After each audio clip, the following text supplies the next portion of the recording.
Aujourd'hui, nous allons voir ensemble comment faire un glaçage au chocolat. Nous allons utiliser deux sortes de chocolat, le chocolat noir Nestlé Dessert ainsi que le chocolat Nestlé Dessert au caramel. Première chose importante, on doit faire fondre notre chocolat délicatement. Pour cela, la meilleure solution, c'est de le faire au bain-marie. Je vais donc faire bouillir de l'eau dans des casseroles et disposer mes chocolats coupés en carrés sur ces casseroles.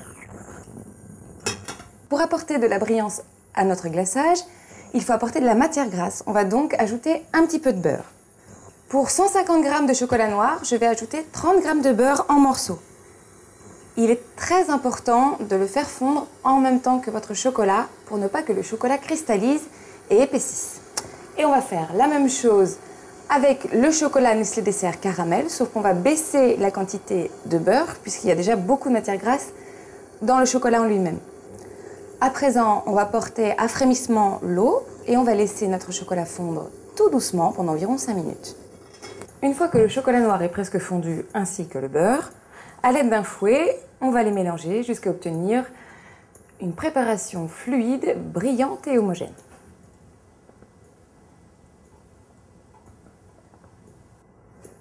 Et on va faire la même chose avec le chocolat caramel. Alors la nuance qu'on a entre ces deux chocolats, c'est que le chocolat noir est de nature fluide lorsqu'il fond, alors que le chocolat caramel est plus épais. Pour pouvoir glacer facilement vos gâteaux, je vous conseille d'ajouter un petit peu de crème liquide tiède dans le chocolat caramel. Si toutefois le glaçage est trop épais, n'hésitez pas à ajouter un petit peu d'eau tiède pour fluidifier les chocolats. Une fois que nos chocolats sont prêts, on va les enlever du bain-marie et les laisser refroidir un petit peu pour qu'ils épaississent et qu'ils puissent tenir au gâteau. En effet, la température du glaçage est très importante. Si votre chocolat est trop chaud, il est trop liquide et il va dégouliner. Si votre chocolat est trop froid, vous aurez beaucoup de mal à l'étaler. C'est donc important de bien gérer la température. Et ça se voit à l'œil, tout simplement en le mélangeant, en le soulevant. S'il est fluide et épais, comme c'est le cas ici pour le chocolat caramel, c'est parfait pour notre glaçage. Pour le chocolat noir, vous allez voir, c'est plus fluide. Il va falloir attendre un petit peu qu'il épaississe. Pour cela, vous avez juste à les mettre à température ambiante de côté pendant quelques minutes.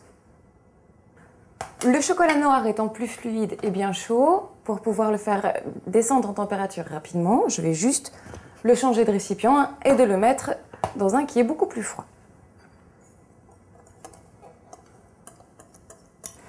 Il y a deux façons de glacer nos gâteaux. Si vous avez des petites pièces telles que des muffins, des choux, des éclairs par exemple, c'est tout simple, il suffit de prendre le petit gâteau et de le tremper directement dans votre glaçage. Ensuite, on le retire et on laisse le chocolat goûter légèrement. On fait une petite rotation pour éviter que la goutte aille sur les extérieurs de notre gâteau.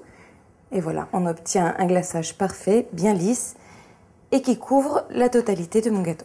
Pour ce qui est d'une grosse pièce, la nuance, c'est qu'il faut couvrir la globalité de la surface. Dans ces cas-là, il suffit de faire couler le chocolat et à l'aide d'une spatule, on l'étale uniformément. Si vous n'avez pas de spatule, bien entendu, à la cuillère, vous pouvez très bien vous en sortir. Alors, ce qui est important, c'est d'avoir une quantité suffisante de chocolat sur notre gâteau. Et vous avez vu, on commence par étaler du centre et on va vers l'extérieur pour avoir une quantité homogène de chocolat à la surface. Donc, je remets un peu de chocolat parce que je n'en ai pas suffisamment. Et on fait exactement de la même manière.